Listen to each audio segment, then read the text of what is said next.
मैंने ये बजट को बहुत गौर से सुना और इस बजट में खासकर गरीबों के लिए,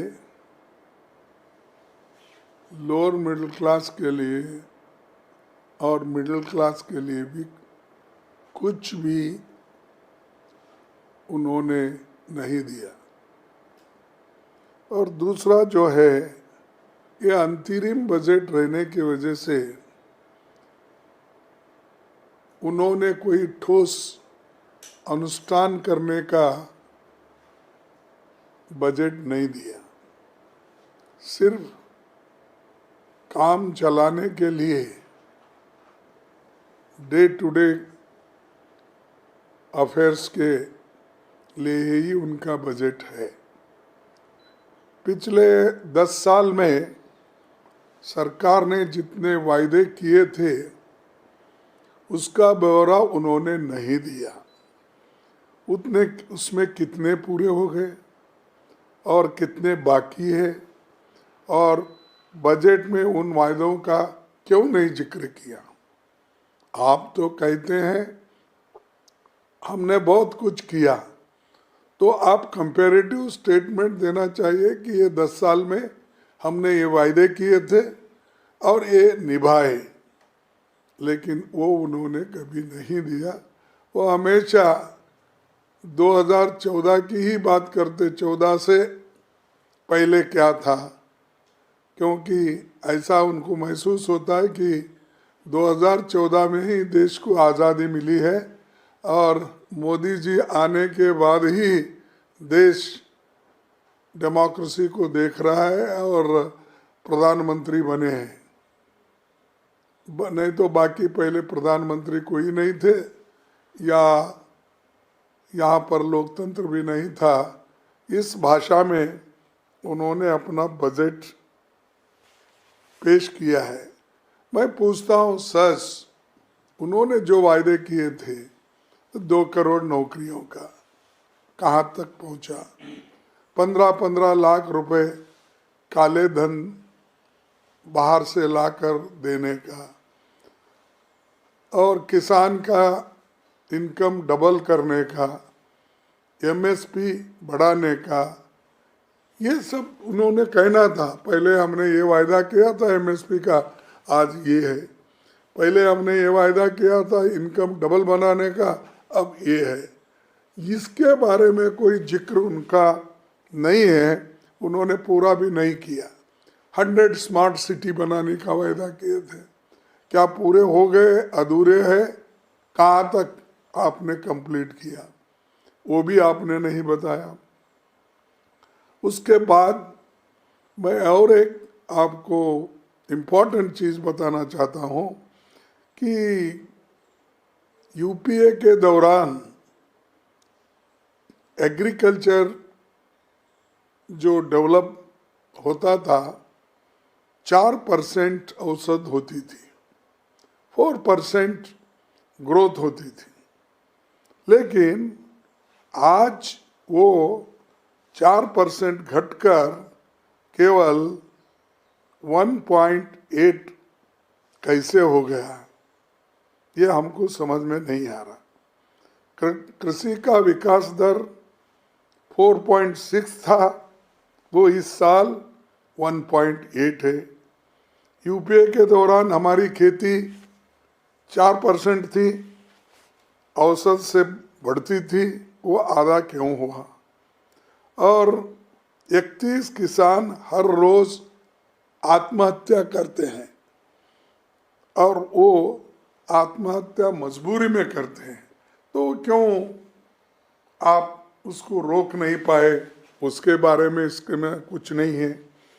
और शिक्षा का भी बजट उन्होंने घटाकर, पहले जो 4.55 था, 4.55, अब वो घट के 3.2 हो गया।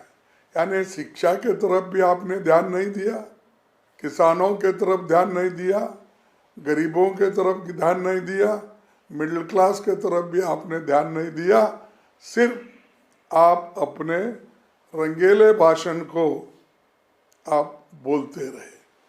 और दूसरी चीज, ये SC ST OBC माइनॉरिटीज के बारे में हर लोग एक कोटेशन हो गया है। SC ST बैकवर्ड्स के लिए हम कुछ करेंगे, हम ये कर रहे हैं, वो अरे है सो उनका बजट रिलीज नहीं हो रहा है, उसकी स्कॉलरशिप रिलीज नहीं हो रही है, उनके बच्चे अब जो पढ़ रहे हैं उनको ये दिक्कत है कि हॉस्टल का पैसा उनको नहीं मिल रहा है पोस्ट ग्रेजुएशन का, तो वो बच्चे पढ़ेंगे कैसा?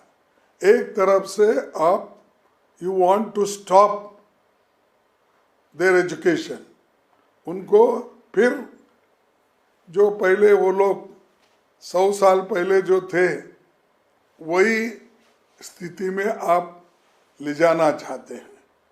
तो इसीलिए मैं ये कहता हूँ कि ये बजट में कुछ भी नहीं है और इसके हर क्षेत्र में गिरावट आई है।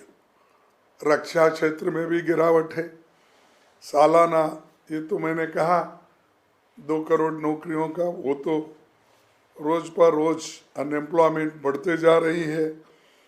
और आज जो GST है वस्तुओं पर 5% से 18% GST फिर क्यों लगाया? ये गरीबों के लिए जो वस्तु थे एसेंशियल कमोडिटीज, वो एसेंशियल कमोडिटीज के ऊपर लगाया आपने। आटा हो, दाल हो, चावल हो, तेल हो, सब्जियां, यानी हर चीज़ की कीमतें तो बढ़ रही हैं और वो भी आप उसमें भी आपने ज़रूरी वस्तुओं पे भी घटाया नहीं। और तीसरी चीज़, आम आदमी का इनकम कहाँ बढ़ा? ये जो दावा करते हैं कि आम आदमी का इनकम बढ़ गया, कहाँ बढ़ गया? इन्फ्लेशन तो इतना है और आम आदमी की इनकम आप 10 रुपये भी अगर बढ़ाएंगे तो यहाँ जरूरी वस्तुओं में उसको 20 रुपये डालना पड़ता है।